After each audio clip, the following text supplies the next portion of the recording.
Well, thank you very much, Mr. Chairman. Important hearing, no doubt. Corruption is an issue that undermines the health, safety, security, and economic prosperity of billions of people around the globe.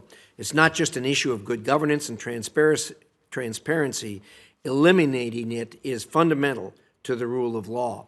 It is a big, big issue and doesn't get nearly the attention that it deserves.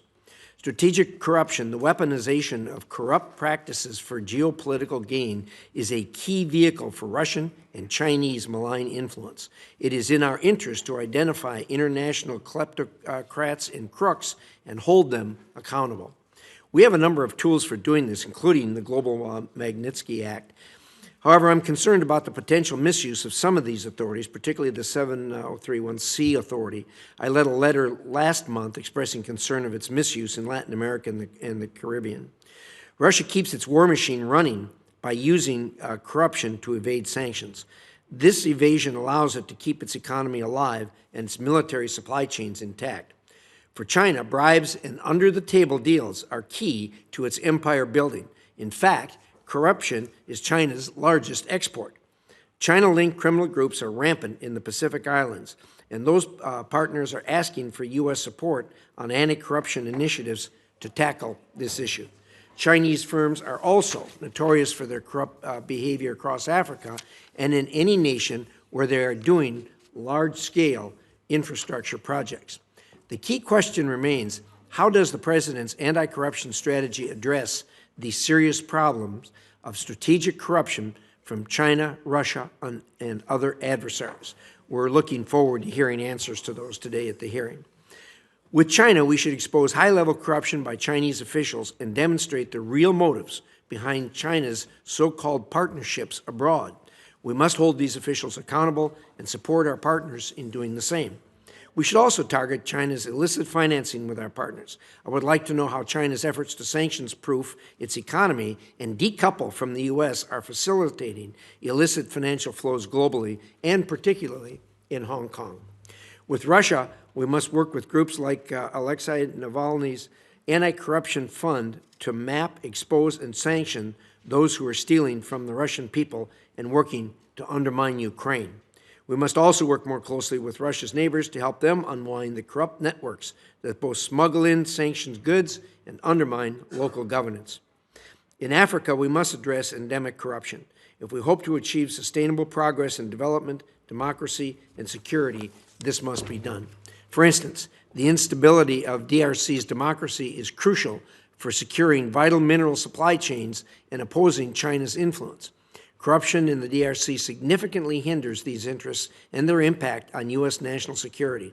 The Biden administration's attempts to combat corruption, particularly in the context of PGII investments, are notably inadequate. Another example is Somalia. Transparency International consistently ranks it among the most corrupt countries. This corruption undermines U.S. efforts to combat the terrorism group al-Shabaab. For counterterrorism strategies to be effective, the U.S. must intensify its efforts to address corruption, including holding Somalia's government more accountable. In Syria, the Assad regime remains among the most corrupt on the planet. It continues to build luxury properties on the land of murdered Syrians, and Assad's narco-empire fuels continued atrocities against the Syrian people. My bill, the Assad Anti-Normalization Act, which overwhelmingly passed the House, awaits committee action and is a key tool to hold Assad accountable. I hope as we move forward on the agenda for the coming work period, we can get that bill on. At home, weak foreign agent laws and post-employment restrictions exacerbate corruption. The chairman and I passed a provision in state authorization a couple of years ago to strengthen post-employment rules for State Department, but more work needs to be done across the federal government. I look forward to hearing from our witnesses on all of these issues. These are important issues. With that, I turn it back to the chairman. Well, thank you, Mr. Chairman. Mr. Nephew, I want to start with you. I assume you're familiar with the report that was done by the nonprofit NGO Global Financial Integrity in 2022. I guess it's a little shocking in their explanation or they're shining a light on China's role in drug trafficking, counterfeiting, IP theft, human trafficking, wildlife trafficking. And it's when you read that, you're just taken aback at how involved China is in that sort of thing. Can you talk to us a little bit about, in detail, if you can, about what you're doing in that regard? I mean, it's there. We know it's there. It's happening. What specifically? What is your agency doing? Senator, thank you very much for the question. I would say a couple of things. We are approaching this issue of fighting corruption in a holistic way, and also working with other parts of both the Department of Treasury, and other parts to deal with the broader set of challenges associated with illicit financial crime.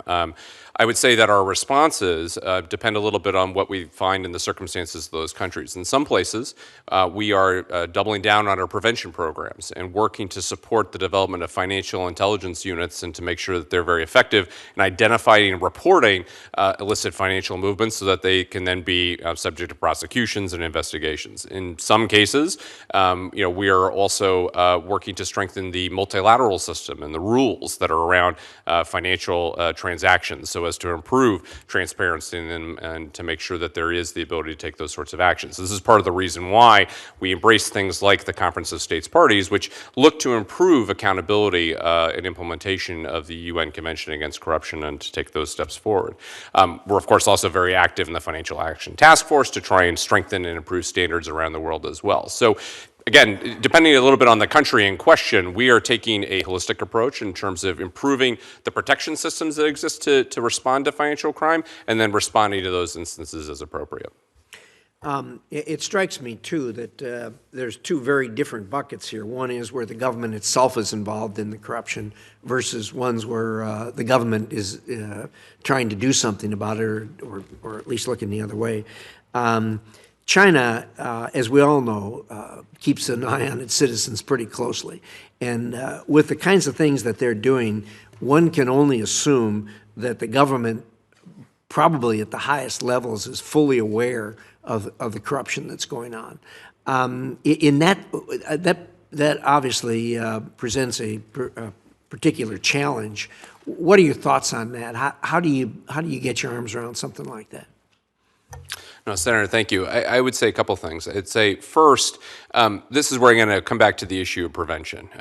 Prevention is not the end-all and be-all. You also need accountability. But if we're in a position to strengthen the prevention systems of countries around the world so that they can identify, detect, and respond to corruption that is in their own systems, that's the most effective strategy, especially when you consider how many countries corruption afflicts and how big this sort of problem is. Second, we, of course, continue to do our own investigations, our own information analysis, and to share that information with partners so that they can then use those protection systems and accountability tools that they may have at home to be able to respond to that as well. And I think this is where we get back to the importance of information in building networks. It's why we are so committed to the idea of engaging with civil society, engaging with the private sector to get an understanding of what they're seeing, what they're learning as they operate internationally, to bring all that information back so that way we can have a much more cohesive approach. And I'll say, Senator, I mean, just to highlight the point in general, we are absolutely as committed and focused as you are on the strategic corruption issues that emanate from China, and we are very much cited on how we can respond to it, especially thinking more about what our strategies are already achieving and how we can improve upon it as well. I appreciate that. Ms. Green, I've only got a few minutes left, but I wanted to drill down for just a minute on Ukraine. And, prior to the war, Ukraine had a well-deserved reputation for being one of the most corrupt countries in the world. As a result of that, all of us who were interested in helping Ukraine push back against the Russians were concerned about the money that was going in there, the weapons that were going in there. This committee held a hearing with the IGs of 3 different agencies led by DOD, and we're incredibly impressed with the work that they were doing with the hundreds of people they had auditing, looking over their shoulders and what have you. And what struck me was with all the money that's gone in there and with the ability these people have, and these are the professionals, they've been doing this a long time, we're unable to find any significant corruption in Ukraine. Talking with the Ukrainians, they don't push back when you talk to them about their reputation for that, and they say, well, things have changed because it's unpatriotic to be corrupt. With USAID, What's your involvement as far as auditing in Ukraine and looking out for that sort of thing in Ukraine? Thank you for that question.